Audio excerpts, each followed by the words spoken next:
Hello friend. आप क्या करते हैं कि क्रॉस प्लेटफॉर्म के अंदर आप बहुत सारे ऐप जो हैं वो डेवलप करते हैं। आप एंड्रॉयड ऐप भी डेवलप करते हैं, आईओएस ऐप भी डेवलप करते हैं। तो अगर आप जैमब्रेन के डेवलपर हैं या फिर डॉट नेट मावी के डेवलपर हैं, तो उस केस के अंदर अगर हम विंडो सिस्टम को यूज़ करके आईओएस ऐप डेवलप करना चाहें तो क्या ये पॉसिबल है? सर्टनली ये पॉसिबल है। उसके लिए हमें कुछ चीज़ों की सेटिंग करनी पड़ती है। आपके पास एक आईफोन होना चाहिए, आपके पास यूएसबी केबल होना चाहिए जो आईफोन से कनेक्ट हो सके। उसके बाद आपको कुछ चीज़ें और स्टेप फॉलो करने पड़ेंगे, जिसके बाद आपका जो आईफोन है, आईफोन आपके सिस्टम के साथ कनेक्ट हो जाएगा। और जब आपका आईफोन सिस्टम के साथ कनेक्ट हो जाएगा तो आप आईओएस ऐप को अपने विंडो प्लेटफॉर्म के अंदर या विंडो ऑपरेटिंग सिस्टम के अंदर डेवलप कर सकते हैं। तो उसके लिए आपको क्या करना है, सबसे पहले उसे समझते हैं। हम स्टेप बाय स्टेप प्रोसेस को फॉलो करते हैं और देखते हैं कि किन स्टेप्स के बाद हमारा ये कॉन्फ़िगरेशन जो है वो कंप्लीट हो जाता है।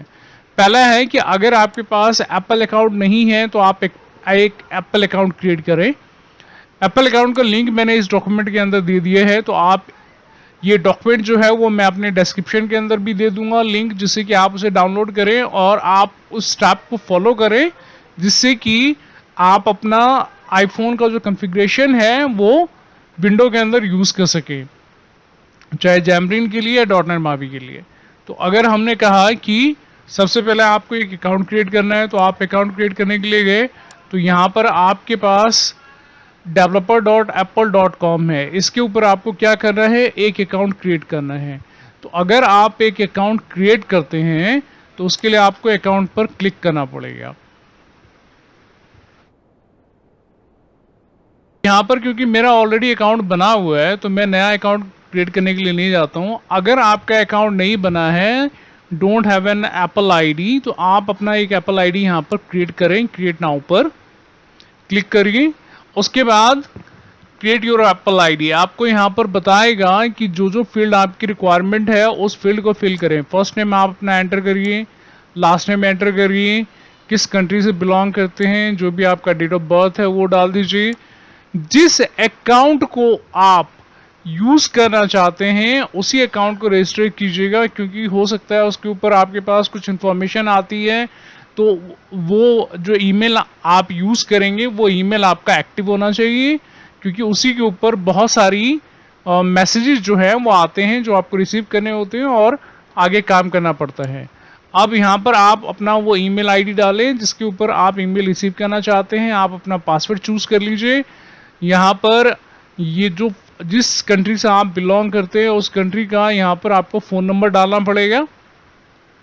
तो यहाँ पर आप वही फ़ोन नंबर लीजिएगा जिस फ़ोन नंबर पर आप एसएमएस वगैरह रिसीव करना चाहते हैं, क्योंकि यहाँ पर 2 फैक्टर ऑथेंटिकेशन चलता है, जिसमें कि हमें क्या करना पड़ता है कि हर बार जब भी हम लॉगिन करने जाते हैं तो उस टाइम पर ये हमें कुछ 6 डिजिट कोड भेजता है जिसे हमें एंटर करना पड़ता है, उसके बाद ही हम लॉगिन हो पाते हैं। तो इसके लिए आप वही फ़ोन नंबर यूज़ कीजिएगा जिस फ़ोन नंबर पर आप एसएमएस रिसीव करना चाहते हैं। इसको कंप्लीट करने के बाद आप आगे बढ़ेंगे, जो प्रोसेस है वो फॉलो करते जाइए और इससे आपका जो एप्पल आईडी है वो क्रिएट हो जाएगा, आपका एक एप्पल अकाउंट क्रिएट हो जाएगा। अब जब आपका एक एप्पल अकाउंट क्रिएट हो जाता है उसके बाद आपको क्या करना है, हमारा ये मैंने यहाँ मेंशन कर दिया है, आप देख लीजिए। यहाँ पर ऑलरेडी आपको एक अकाउंट क्रिएट करना है। अकाउंट क्रिएट करने के बाद अकाउंट क्रिएट करने का प्रोसेस कंप्लीट करना है। उसके बाद आपके पास जो आईफोन है उसके अंदर एप्पल स्टोर से डेवलपर नाम से एक ऐप है, उसको आप डाउनलोड कर लीजिए। उस ऐप को आप ओपन कीजिए। ओपन करने के बाद उसके अकाउंट सेक्शन के अंदर जाएंगे आप। अकाउंट सेक्शन के अंदर एक बटन दिया हुआ है एनरोल नाउ करके, तो उसको आप क्लिक करो। इसको क्लिक करने के बाद जो भी वो इंफॉर्मेशन मांग रहा है वो आप इंफॉर्मेशन देते जाइए और इंफॉर्मेशन कंप्लीट करने के बाद जो अमाउंट कहता है पे करने के लिए, आप अमाउंट पे कर दीजिए। जब तक आप पेड सब्सक्रिप्शन नहीं लेंगे तब तक आपके पास अकाउंट जो है एक्टिव नहीं होगा, और अकाउंट एक्टिव नहीं होगा तो आप अपने आईफोन पर ऐप को डेवलप नहीं कर सकते हैं। इसीलिए आपको एक एक्टिव अकाउंट क्रिएट करना होगा। तो सारा प्रोसेस कंप्लीट करने के बाद आप इसमें उस इंफॉर्मेशन को डालें। आप अगर इंडिविजुअल हैं या किसी ऑर्गेनाइजेशन से बिलोंग करते हैं तो ऑर्गेनाइजेशन जो है वो अपना अकाउंट डिटेल डालता है और उसके अंदर जो डेवलपर होते हैं उसको वो ऐड करता जाता है। तो जितने डेवलपर को वो ऐड करता है वो जो है उसी कुछ क्रेडेंशियल्स को यूज़ करके अपने ऐप को डेवलप कर सकते हैं। अब सपोज करो मैंने एक अकाउंट क्रिएट किया और मैंने जो है पेड सब्सक्रिप्शन ले लिया। तो पेड सब्सक्रिप्शन लेने के बाद मैं उसका मेन अकाउंट होल्डर हो जाता हूँ।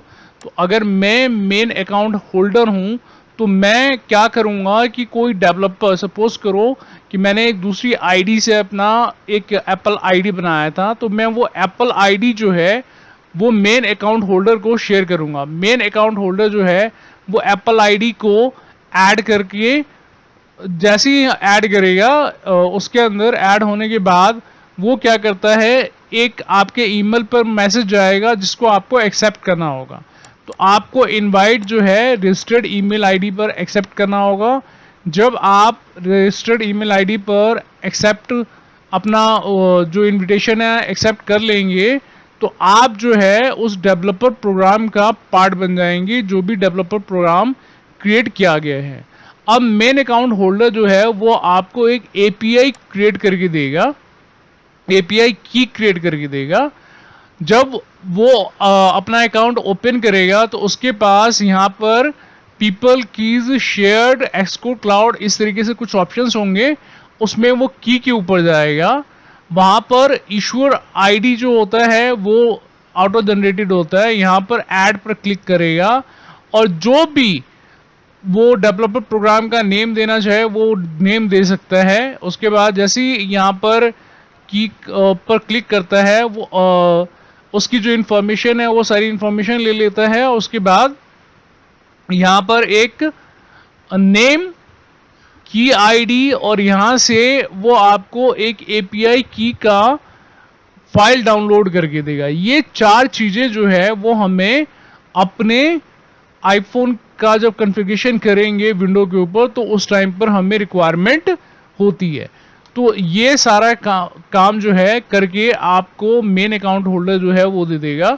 अब जब आप अपने अकाउंट के अंदर सपोज करें लॉगिन करते हैं, तो अगर मान लो मैं अपने अकाउंट के अंदर लॉगिन करता हूं, तो मैं जैसे ही लॉगिन करूंगा तो ये मुझे एक 6 डिजिट कोड जो है वो मेरे उस फ़ोन नंबर के ऊपर भेजेगा जिस फ़ोन नंबर को मैंने रजिस्टर्ड किया हुआ है। तो अब इसने मेरे मोबाइल पर मुझे वेरिफिकेशन कोड भेज दिया है, मैं उसको एंटर करता हूँ। जैसे ही एंटर करूँगा वो हमसे पूछेगा कि इस ब्राउज़र को ट्रस्ट करना है, आप ट्रस्ट पे। अब इसने क्या किया, मेरा अकाउंट जनरेट करके दे दिया। अब इस अकाउंट के अंदर अगर आप ध्यान से देखेंगे तो मेरा रोल जो है वो डेवलपर का है। इन्फॉर्मेशन मैंने हाइड कर दिया है, रोल डेवलपर का हो जाएगा। उसके बाद आपको यहाँ पर क्या करना है, अपने उस अकाउंट को ऐड करना है। यहाँ पर गए, ऑप्शन पर आप क्लिक कीजिए। ऑप्शन पर क्लिक करने के बाद यहाँ पर आएगा iOS सेटिंग। तो सबसे पहले अगर आप हॉट रिस्टार्ट को यूज़ करना चाहते हैं तो आपको ये इनेबल करना पड़ेगा। अगर ये इनेबल नहीं है तो आप इसे इनेबल कर दीजिएगा। मोस्टली ये इनेबल रहते हैं, बट अगर नहीं है तो आप इसे इनेबल कर दीजिए। उसके बाद अकाउंट सेटिंग में जाइए और आप यहाँ पर अकाउंट जो है वो ऐड कीजिए। अकाउंट का 2 ऑप्शन आता है, इंडिविजुअल अकाउंट और एंटरप्राइज अकाउंट। तो अगर किसी ने ऑर्गेनाइजेशन अकाउंट ले रखा है तो वो ऑर्गेनाइजेशन अकाउंट आप यूज़ नहीं कर पाएंगे। आपके लिए ऑप्शन है इंडिविजुअल अकाउंट यूज़ करने का। इंडिविजुअल अकाउंट यूज़ करने के लिए जाएंगे तो आपको नेम चाहिए, इशूअर आईडी चाहिए, की आईडी चाहिए और वो फाइल चाहिए, एपीआई की फाइल चाहिए जो कि हमें यहाँ पर ऐड करना है। तो यहाँ पर जब ये सारी डिटेल आप ऐड कर दोगे तो आपका अकाउंट जो है वो एक्टिव हो जाता है। तो जैसे ही आपका अकाउंट एक्टिव हो जाएगा आप उस अकाउंट को फिर आगे फर्दर यूज़ कर सकते हैं। तो ये जो हमारे पास डिटेल आती है वो ये वाली डिटेल है। इशूअर आईडी हमें यहाँ पर फिल करना है इसके अंदर। उसके बाद जो नेम यहाँ पर आपको दिया हुआ है वो नेम आपको वहाँ फिल करना है। इसके बाद आपके पास जो की आईडी है, वो की आईडी जो जनरेट हुई है, वो की आईडी आप यहाँ पर फिल करेंगे।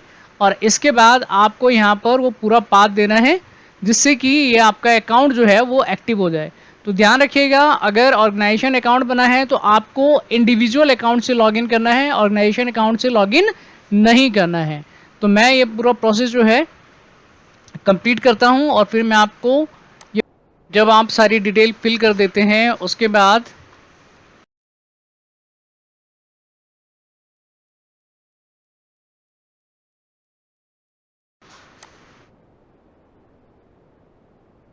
यहाँ पर जब आप सारी डिटेल फिल कर देंगे तो अकाउंट जो है वो आप, जब हम सारी डिटेल फिल कर देते हैं तो ये अकाउंट को क्रिएट कर देते हैं। आप यहाँ पर देख सकते हैं सेंसिटिव इन्फॉर्मेशन मैंने हाइड कर दिया है।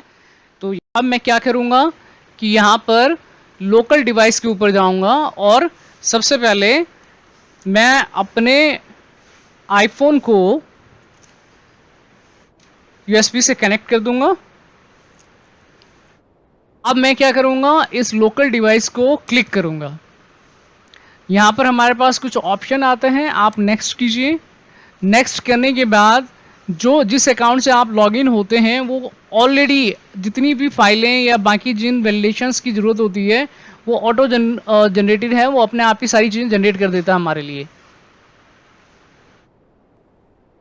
ये देखिए, ये मेरे डिवाइस से कनेक्ट हो गए हैं, कॉन्फ़िगर इसने कर दिए हैं। अब आप क्या करें, टीम सिलेक्ट कर लें। टीम को सिलेक्ट करने के बाद आप नेक्स्ट बटन पे क्लिक करें। नेक्स्ट बटन के बाद वो अपने आप ही सारे सर्टिफिकेट जनरेट करेगा और आगे आप प्रोसेस फर्दर प्रोसेस स्टार्ट करें।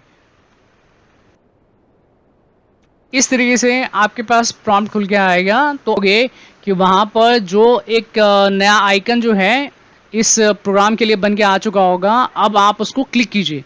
जैसे ही आप उसको क्लिक करेंगे वो क्या करेगा, यहाँ से प्रॉम्प्ट हट जाएगा और आपका ऐप जो है वो आईफोन के अंदर रन करना स्टार्ट कर देगा।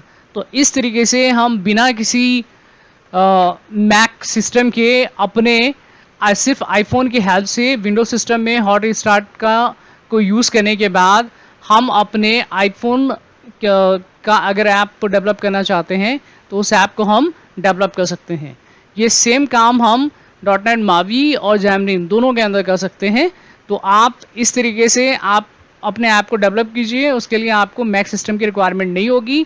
हाँ, जब आपका सारा काम ख़त्म हो जाता है उसके बाद जब आप उसके लिए फाइल बनाएंगे, बिल्ड फाइल बनाओगे, उस टाइम पर ही आपको मैक सिस्टम की रिक्वायरमेंट होगी। उससे पहले आपको मैक सिस्टम की रिक्वायरमेंट नहीं होगी। तो इस तरीके से आप अपने iOS ऐप को विंडो के अंदर डेवलप कर सकते हैं।